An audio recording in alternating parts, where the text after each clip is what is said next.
Even though most people say they're going to start saving until the next time there's a sale, and you argue that you are actually saving money this way, fear not, your wallet will once again be flush with cash if you follow these upcoming tricks. The part where you have everything you could ever hope for, your mansions, cars, vacations to be envied. Yes, that part is preceded by the part where you save every penny you can. Here are the top 10 money-saving suggestions, or in simple word, frugal living habits, based on advice from notably frugal billionaires like Warren Buffett, tried and true budgeting tricks, and more. Let's get started. Number 10. Be frugal and responsible. You would be surprised at how frequently people live beyond their means rather than within it, which, to put it mildly, means that the lifestyle they lead is not compatible with the money they are bringing in.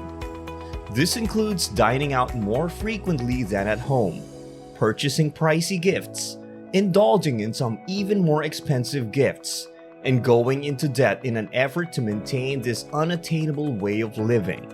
The first tip for saving money is to determine where your expenses are the highest. Number 9. Reconsider your morning coffee. That morning coffee is seductive, but reconsider. There, everyone has been. The sole highlight of your morning will probably be that Starbucks coffee as you rush out the door and head to a job that will likely occupy all of your focus for the foreseeable future.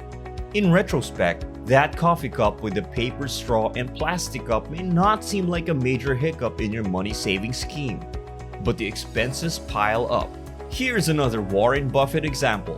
You can do better than this billionaire. Instead of getting that coffee from a coffee shop or breakfast lunch or dinner from out, consider the gap between the cost of buying it from outside and the cost of making it at home.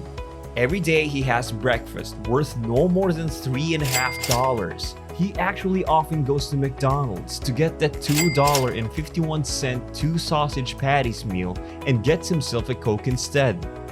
If you're enjoying the content so far, hit that like button and subscribe if you haven't already. That really helps out a lot.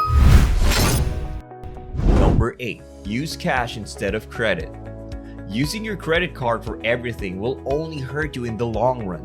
There is no substitute for paying cash. It is also tempting to just whip out that glittering credit card anytime you make a purchase because it is much simpler.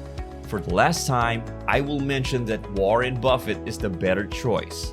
But what difference does that make if money is still the same? Good old paper, cold hard cash. Technically, yes, but it is more about your mindset. Real cash, which you keep in your wallet and account before handing it over, is tangible. You are conscious of every dollar and its weight in your pocket. At some point during the day, you will tap out and realize that you do not have enough cash on you, which is actually a good thing. However, if you use a credit card, there is little to nothing to prevent you from simply spending money that you don't have. Number 7. Make your spending and saving. Annualizing your spending and savings is one of the most effective ways to get the hang of things quickly. And bonus, to notice quantifiable progress and feel that satisfaction when you know that you're on track. First, sit down and picture just what it is exactly you are saving for, such as a car, a house, personal security, and kitty corner money. Then, annualize your spending and savings to see how much progress you have made and how much satisfaction you have felt when you know you're put aside a certain amount of money every month, every 3 months, and so on, until you reach the amount you want to have saved by the end of the year. Having a timeline in place makes it slightly simpler to save money, and it helps you save money in both directions. Figure out how much money you spend over the course of a year. For instance, if you buy snacks that cost more than $30 per week, add up how much money that amounts to over the course of a year. Number 6. Take holidays at home. The charming term staycation is making a comeback. It is summertime, the living is easy, and the beach is just calling your name, or Paris, or Italy, depending on your taste. The first step in saving money is to take a step back and hold a staycation for yourself.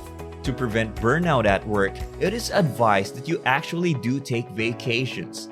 After all, you are not expected to be a machine. But to have a vacation, you do not need to spend thousands upon thousands of dollars. You can just sit back and relax at your home itself, so as to cut down your annual expenditure that actually need not to happen. Number 5. Once put aside for your needs. As Selena Gomez stated in her song, there is a difference between a want and a need. If you actually take a look at your list of expenses, you will find that a lot of wants have snuck their way into the needs section. Differentiating between wants and needs is essential for saving money. Do you really need to go to that concert? Do you really need to try out that new sushi restaurant? Do you really need to pay for subscription that you rarely read or watch? Etc. Number 4. Reduce your power consumption. It is shocking how nonchalant we can unknowingly be about this aspect of spending that can easily be cut down on. There were a ton of different choices we can also make to lower our power bills, such as using fans instead of air conditioning. As it turns out, the adults in our childhoods were right all along. It is the right thing to turn off every light, fan, or AC if you plan on leaving the room for a long time. It is not just simply being neurotic or cheap, it is just a practically good practice. Number 3. Get yourself organized before going. Have you ever gone to the grocery store, bought what you needed, and then left without buying anything else? If so, how often does this happen? The answer is probably not, and you are not to blame for it, even though supermarkets work hard on luring customers in with carefully studied product placements and undeniable sales. There is a way to resist the siren that is a supermarket and its cooling. Before leaving the house, prepare for the grocery shopping you're about to do. This can be a week-long thing. Every time you notice you're running low on something, write it down. Walk into that grocery store with that list and check off those items as you go along the aisle. Number 2. Broke the budget down as 50, 30, 20. Having trouble determining which of the many budget plans will best suit your needs? A startling number of people have discovered success with the 50, 30, 20 budgeting strategy. Here's how it works. First, you allocate a reasonable portion of your income to your needs, which include everything that is necessary such as bills, food, and so on. Next, you take 30 of your money and put it towards wants. See, we can be reasonable. Finally, you set aside the remaining 20 of your money for savings. Put 20% of your pay into savings and make modifications as necessary as you go along. Number 1. The rule of 30 days. And now the most important money-saving advice. Gotta love what a good night's rest and a second look at your spending will do as a result of your rash purchases. The 30-day rule is straightforward. Whenever you want to purchase an item that is extremely expensive or shop online, you should give yourself 30 days to consider your option. Place that shirt, boot, or sound system in your shopping cart and leave it there. After giving it some thought, you will determine whether or not you actually need it. By separating your wants from your needs, you will be able to determine whether or not this purchase is necessary. While you may initially believe that purchasing the item in question will make your life complete, you may discover that your money would be better spent elsewhere. If the item cannot wait a month, try waiting for a better deal. And with that, we come to a conclusion of the top 10 ways to save money. What are your thoughts? Which of these money-saving tips have been most effective for you? Which of these are you most likely to try out? If you do, be sure to comment down below in the comment section the result you achieved. And if you liked the video, be sure to give it a like. Also, please subscribe to our channel and make sure the notification bell is turned on so you do not miss any future videos like this one. See you in the next one.